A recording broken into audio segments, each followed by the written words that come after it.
Mortgage ಬಗ್ಗೆ ನಿಮ್ಮ ಸಂದೇಹಗಳಿಗೆ ಇಲ್ಲಿದೆ ಉತ್ತರ. ಪರ್ಸನಲ್ ಫೈನಾನ್ಸ್ಗೆ ಸಂಬಂಧಿಸಿದ ಪ್ರಶ್ನೆಗಳಿಗೆ ಕ್ಷಣದಲ್ಲೇ ಪರಿಹಾರ. ಮನಿ9 ಆಪ್ ಮೂಲಕ ನಿಮ್ಮ ಪ್ರಶ್ನೆಗಳಿಗೆ ಉತ್ತರ ಕಂಡುಕೊಳ್ಳಿ. ನಿಮ್ಮ ಪ್ರಶ್ನೆಗಳನ್ನ ತಜ್ಞರ ಜೊತೆ ನೇರವಾಗಿ ಕೇಳಿ. ಹಲೋ ಮನಿ9 ಅಲ್ಲಿ ನಿಮ್ಮ ಪ್ರಶ್ನೆಗಳನ್ನ ಕೇಳಿ. ಈಗಲೇ ಡೌನ್ಲೋಡ್ ಮಾಡಿ ಮನಿ9 ಆಪ್. Download now. ನಮಸ್ಕಾರ, ಮನಿ9 ಕನ್ನಡದ ಎಕ್ಸ್ಪ್ಲೇನರ್ ಕಾರ್ಯಕ್ರಮಕ್ಕೆ ಸ್ವಾಗತ. ನಾನು ಮಲ್ಲನಗೌಡ ಮಾಲಿ ಪಾಟೀಲ್. ಬನ್ನಿ, ಇವತ್ತಿನ ಎಪಿಸೋಡ್ನಲ್ಲಿ ನಾವು ಈ ಕ್ರೆಡಿಟ್ ಕಾರ್ಡನ್ನು ಕ್ಲೋಸ್ ಮಾಡೋದು, ಇದರಿಂದ ನಮ್ಮ ಕ್ರೆಡಿಟ್ ಸ್ಕೋರ್ ಮೇಲೆ ಹೇಗೆ ಪರಿಣಾಮ ಬೀರಬಹುದು ಎಂಬುದರ ಬಗ್ಗೆ ಒಂದಷ್ಟು ಡೀಟೇಲ್ ಆಗಿ ತಿಳಿದುಕೊಳ್ಳುವಂತಹ ಪ್ರಯತ್ನವನ್ನು ನಾವೀಗ ಮಾಡ್ತಾ ಹೋಗೋಣ.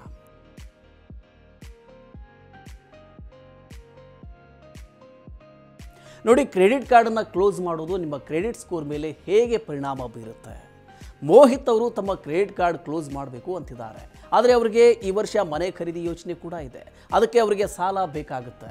ಹೀಗಾಗಿ ಕ್ರೆಡಿಟ್ ಕಾರ್ಡ್ ಕ್ಲೋಸ್ ಮಾಡಬೇಕಾ ಅಥವಾ ಬೇಡವಾ ಅನ್ನೋ ದ್ವಂದ್ವದಲ್ಲಿ ಅವರೀಗ ಇದ್ದಾರೆ. ಅವರ ಸ್ನೇಹಿತರೊಬ್ಬರು ಕ್ರೆಡಿಟ್ ಕಾರ್ಡ್ ಕ್ಲೋಸ್ ಮಾಡಿದರೆ ಅದು ಕ್ರೆಡಿಟ್ ಸ್ಕೋರ್ ಮೇಲೆ ಪರಿಣಾಮ ಬೀರುತ್ತೆ, ಇದರಿಂದ ಸಾಲ ಸಿಗೋದು ಕಷ್ಟ ಆಗಿಬಿಡಬಹುದು ಅಂತ ಅವರಿಗೆ ಹೇಳಿರ್ತಾರೆ. ಹೀಗಾಗಿ ಅವರು ಗೊಂದಲಕ್ಕೀಡಾಗಿರ್ತಾರೆ. ಮೋಹಿತ್ ಅವರಂತೇನೆ ತುಂಬ ಜನ ಈ ರೀತಿಯ ಸಂದಿಗ್ಧತೆಗಳನ್ನು ಎದುರಿಸ್ತಾ ಇದ್ದಾರೆ. ಹಾಗಾದರೆ ಕ್ರೆಡಿಟ್ ಕಾರ್ಡ್ ಕ್ಲೋಸ್ ಮಾಡೋದ್ರಿಂದ ನಿಮ್ಮ ಕ್ರೆಡಿಟ್ ಸ್ಕೋರ್ಗೆ ನಿಜವಾಗ್ಲೂ ತೊಂದರೆ ಆಗುತ್ತಾ?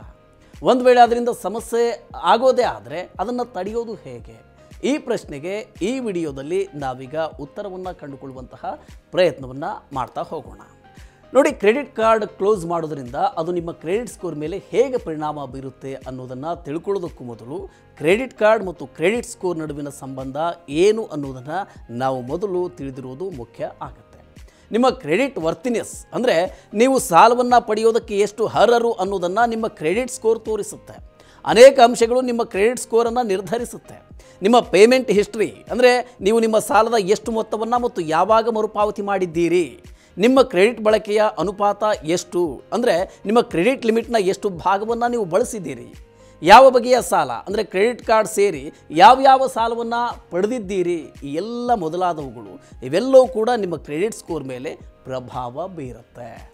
ಈಗ ನಿಮ್ಮ ಕ್ರೆಡಿಟ್ ಬಳಕೆ ಇದು ಹೇಗೆ ನಿಮ್ಮ ಕ್ರೆಡಿಟ್ ಸ್ಕೋರ್ ಮೇಲೆ ಪರಿಣಾಮ ಬೀರುತ್ತೆ ಅನ್ನೋದನ್ನು ನೋಡೋಣ. ನೋಡಿ, ಉದಾಹರಣೆಗೆ ನಿಮ್ಮ ಕ್ರೆಡಿಟ್ ಕಾರ್ಡ್ ಲಿಮಿಟ್ 1 ಲಕ್ಷ ರೂಪಾಯಿ ಅಂತ ಇಟ್ಕೊಳ್ಳೋಣ. ನೀವು ಪೂರ್ತಿ ಲಿಮಿಟ್ ಖರ್ಚು ಮಾಡಲ್ಲ. ಜಾಸ್ತಿ ಅಂದರೆ ತಿಂಗಳಿಗೆ 50ರಿಂದ 60 ಸಾವಿರ ರೂಪಾಯಿಯನ್ನು ಖರ್ಚು ಮಾಡಿ ಪ್ರತಿ ತಿಂಗಳ ಗಡುವಿನ ದಿನಾಂಕಕ್ಕೆ ಅಂದರೆ ಡ್ಯೂ ಡೇಟ್ಗೆ ಬಾಕಿಯನ್ನು ಪಾವತಿ ಮಾಡಿರ್ತೀರಿ. ಇದರಿಂದಾಗಿ ನಿಮ್ಮ ಕ್ರೆಡಿಟ್ ಯುಟಿಲೈಸೇಷನ್ ರೇಷಿಯೋ ಕಡಿಮೆನೇ ಇರುತ್ತೆ. ಅಂದರೆ ಈ ಬಳಕೆಯ ಅನುಪಾತ ನೀವು ನಿಮ್ಮ ಸಾಲವನ್ನು ಜವಾಬ್ದಾರಿಯುತವಾಗಿ ಬಳಸಿದ್ದೀರಿ ಅನ್ನೋದನ್ನೇ ಸೂಚಿಸುತ್ತೆ. ಸಹಜವಾಗಿ ಇದು ನಿಮ್ಮ ಕ್ರೆಡಿಟ್ ಸ್ಕೋರ್ ಮೇಲೆ ಪಾಸಿಟಿವ್ ಅಂದರೆ ಸಕಾರಾತ್ಮಕವಾದ ಪರಿಣಾಮವನ್ನು ಬೀರಿರುತ್ತೆ. ಇನ್ನು ಮತ್ತೊಂದು ಕಡೆ ಇದಕ್ಕೆ ವ್ಯತಿರಿಕ್ತವಾಗಿ ನಿಮ್ಮ ಕ್ರೆಡಿಟ್ ಬಳಕೆಯ ಅನುಪಾತ ಜಾಸ್ತಿಯಾಗಿ ನೀವು ಕೇವಲ ಮಿನಿಮಮ್ ಡ್ಯೂ ಅಥವಾ ಕನಿಷ್ಠ ಬಾಕಿ ಮೊತ್ತವನ್ನು ಮಾತ್ರ ಪಾವತಿ ಮಾಡ್ತಾ ಬಂದರೆ ಅದು ನಿಮ್ಮ ಕ್ರೆಡಿಟ್ ಸ್ಕೋರ್ ಮೇಲೆ ನೆಗೆಟಿವ್ ಅಂದರೆ ನಕಾರಾತ್ಮಕವಾದ ಪರಿಣಾಮವನ್ನು ಬೀರಿರುತ್ತೆ. ಆದಾಗ್ಯೂ ಸಮಯಕ್ಕೆ ಸರಿಯಾಗಿ ಪಾವತಿ ಮೂಲಕ ನೀವು ಅದನ್ನು ಸೂಕ್ತ ಮಟ್ಟಕ್ಕೆ ತರಬಹುದು. ಈಗ ಕ್ರೆಡಿಟ್ ಕಾರ್ಡನ್ನು ಕ್ಲೋಸ್ ಮಾಡಿದರೆ ಅದು ನಿಮ್ಮ ಕ್ರೆಡಿಟ್ ಸ್ಕೋರ್ ಮೇಲೆ ಹೇಗೆ ಪರಿಣಾಮ ಬೀರುತ್ತೆ ಅನ್ನೋದನ್ನು ನೋಡೋಣ. ನಿಮ್ಮ ಬಳಿ ಒಂದಕ್ಕಿಂತ ಹೆಚ್ಚು ಕ್ರೆಡಿಟ್ ಕಾರ್ಡ್ ಇದ್ದರೆ ಒಂದು ಕ್ರೆಡಿಟ್ ಕಾರ್ಡನ್ನು ಕ್ಲೋಸ್ ಮಾಡಿದರೆ ಆಗ ನಿಮ್ಮ ಕ್ರೆಡಿಟ್ ಬಳಕೆಯ ಅನುಪಾತ ಜಾಸ್ತಿ ಆಗುತ್ತೆ. ಇದು ನಿಮ್ಮ ಕ್ರೆಡಿಟ್ ಸ್ಕೋರ್ ಮೇಲೆ ನೆಗೆಟಿವ್ ಅಥವಾ ನಕಾರಾತ್ಮಕವಾದ ಪರಿಣಾಮವನ್ನು ಬೀರುತ್ತೆ. ಈಗ ಇದನ್ನು ಒಂದು ಉದಾಹರಣೆ ಮೂಲಕ ನಾವು ಅರ್ಥ ಮಾಡ್ಕೊಳ್ಳೋದಾದರೆ, ನಿಮ್ಮ ಬಳಿ 3 ಕ್ರೆಡಿಟ್ ಕಾರ್ಡ್ ಇದೆ ಅಂತ ಇಟ್ಕೊಳ್ಳೋಣ. ಒಂದರ ಮಿತಿ 20,000, ಇನ್ನೊಂದರದ್ದು 30,000, ಹಾಗೆ ಮೂರನೆಯ ಕ್ರೆಡಿಟ್ ಕಾರ್ಡ್ನ ಲಿಮಿಟ್ 50,000 ರೂಪಾಯಿ. ಆದರೆ ನಿಮ್ಮ ಒಟ್ಟು ಕ್ರೆಡಿಟ್ ಲಿಮಿಟ್ 1 ಲಕ್ಷ ರೂಪಾಯಿ ಆಗುತ್ತೆ. ಒಂದು ವೇಳೆ ನೀವು 50,000 ರೂಪಾಯಿಯ ಲಿಮಿಟ್ ಇರುವ ನಿಮ್ಮ ಕಾರ್ಡನ್ನು ಕ್ಲೋಸ್ ಮಾಡಿದರೆ ನಿಮ್ಮ ಬಳಿ ಇರುವ ಇತರ 2 ಕಾರ್ಡ್ಗಳ ಮೇಲೆ 50,000 ರೂಪಾಯಿ ಲಿಮಿಟ್ ಇರುತ್ತೆ. ನೀವು ಅದರ ಶೇಕಡ 50ರಷ್ಟನ್ನು ಬಳಸಿದರೂ ಕೂಡ ನಿಮ್ಮ ಕ್ರೆಡಿಟ್ ಬಳಕೆಯ ಪ್ರಮಾಣ ದುಪ್ಪಟ್ಟಾಗುತ್ತೆ. ಕ್ರೆಡಿಟ್ ಕಾರ್ಡ್ ಕ್ಲೋಸ್ ಮಾಡೋದಕ್ಕೂ ಮೊದಲು ನಿಮ್ಮ ಬಾಕಿ ಮೊತ್ತವನ್ನು ಸಂಪೂರ್ಣವಾಗಿ ಪಾವತಿ ಮಾಡಬೇಕು. 1 ರೂಪಾಯಿ ಬಾಕಿ ಇದ್ದರೂ ಕೂಡ ಅದು ನಿಮ್ಮ ಕ್ರೆಡಿಟ್ ಹಿಸ್ಟರಿ ಮೇಲೆ ಭಾರಿ ಪರಿಣಾಮ ಬೀರುತ್ತೆ. ನಿಮ್ಮ ಕ್ರೆಡಿಟ್ ಸ್ಕೋರ್ ತುಂಬ ಕಡಿಮೆ ಆಗುತ್ತೆ. ಹಳೆಯ ಕ್ರೆಡಿಟ್ ಕಾರ್ಡ್ ಕ್ಲೋಸ್ ಮಾಡೋದ್ರಿಂದ ನಿಮ್ಮ ಕ್ರೆಡಿಟ್ ಕಾರ್ಡ್ ಖಾತೆಗಳ ಸರಾಸರಿ ವಯಸ್ಸು ಕಡಿಮೆ ಆಗುತ್ತೆ. ಇದು ಕೂಡ ನಿಮ್ಮ ಕ್ರೆಡಿಟ್ ಕಾರ್ಡ್ ಮೇಲೆ ಪರಿಣಾಮವನ್ನು ಬೀರಬಹುದು. ಕ್ರೆಡಿಟ್ ಹಿಸ್ಟ್ರಿ ದೀರ್ಘಾವಧಿ ಇದ್ದರೆ ಒಳ್ಳೆಯದು ಅಂತ ಪರಿಗಣಿಸಲಾಗುತ್ತೆ. ಹೀಗಾಗಿ ಹಳೆಯ ಕ್ರೆಡಿಟ್ ಕಾರ್ಡ್ ಕ್ಲೋಸ್ ಮಾಡಿದರೆ ಅದು ನಿಮ್ಮ ಕ್ರೆಡಿಟ್ ಸ್ಕೋರ್ ಮೇಲೆ ನೆಗೆಟಿವ್ ಅಂದರೆ ನಕಾರಾತ್ಮಕವಾದ ಪರಿಣಾಮ ಬೀರಬಹುದು. ಅಲ್ಲದೆ ಕ್ರೆಡಿಟ್ ಕಾರ್ಡ್ ಅಕೌಂಟ್ ಕ್ಲೋಸ್ ಮಾಡಿದರೆ ಅದು ನಿಮ್ಮ ಕ್ರೆಡಿಟ್ ಖಾತೆಯ ವೈವಿಧ್ಯತೆ ಇದರ ಮೇಲೆ ಅಥವಾ ನಿಮ್ಮ ಬಳಿ ಎಷ್ಟು ಬಗೆಯ ಸಾಲ ಇದೆ ಅಥವಾ ಕಾರ್ಡ್ಗಳಿದೆ ಅನ್ನೋದರ ಮೇಲೆ ಪರಿಣಾಮವನ್ನು ಬೀರಬಹುದು. ಇದು ಕ್ರೆಡಿಟ್ ಸ್ಕೋರಿಂಗ್ ವ್ಯವಸ್ಥೆಯ ಪ್ರಮುಖ ಅಂಶವಾಗಿದೆ. ಬೇರೆ ಬೇರೆ ಸಾಲಗಳ ಟ್ರ್ಯಾಕ್ ರೆಕಾರ್ಡ್ ಇರೋರಿಗೆ ಬ್ಯಾಂಕುಗಳು ಆದ್ಯತೆಯನ್ನು ಕೊಡುತ್ತೆ. ಒಂದು ಕ್ರೆಡಿಟ್ ಕಾರ್ಡ್ ಕ್ಲೋಸ್ ಮಾಡಿದರೆ ಅದು ನಿಮ್ಮ ಡೈವರ್ಸಿಟಿ ಮೇಲೆ ಪರಿಣಾಮ ಬೀರುತ್ತೆ. ಹಾಗೆ ನಿಮ್ಮ ಕ್ರೆಡಿಟ್ ಸ್ಕೋರ್ ಮೇಲೂ ಕೂಡ ಅದು ಪ್ರಭಾವವನ್ನು ಬೀರುತ್ತೆ.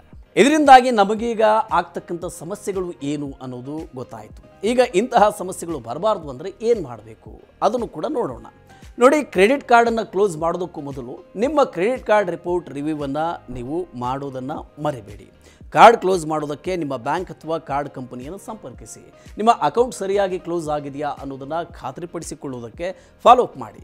ನಿಮ್ಮ ಕಾರ್ಡ್ ಕ್ಲೋಸ್ ಆಗಿದೆ ಅನ್ನೋ ಬಗ್ಗೆ ಖಾತ್ರಿಗೆ ನಿಮ್ಮ ಕ್ರೆಡಿಟ್ ರಿಪೋರ್ಟ್ ಮೇಲೆ ನಿಗಾ ಇಡಿ. ಇವೆಲ್ಲವೂ ನಿಮ್ಮ ಕ್ರೆಡಿಟ್ ಮೇಲೆ ನಕಾರಾತ್ಮಕವಾದ ಪರಿಣಾಮಗಳನ್ನು ತಗ್ಗಿಸೋದಕ್ಕೆ ಸಹಕಾರಿಯಾಗುತ್ತೆ. ಓಕೆ, ಮ್ಯೂಚುವಲ್ ಫಂಡ್, ಇನ್ಶೂರೆನ್ಸ್ ಹಾಗೂ ಪರ್ಸನಲ್ ಫೈನಾನ್ಸ್ಗೆ ಸಂಬಂಧಿಸಿದ ನಿಮ್ಮ ಎಲ್ಲ ಪ್ರಶ್ನೆಗಳಿಗೆ ತಜ್ಞರಿಂದ ಉತ್ತರ ಹಾಗೂ ಸಲಹೆ ಪಡೆದುಕೊಳ್ಳುವುದಕ್ಕೆ ಈಗಲೇ ಡೌನ್ಲೋಡ್ ಮಾಡಿ ಮನಿ9 ಆ್ಯಪ್. Thank you.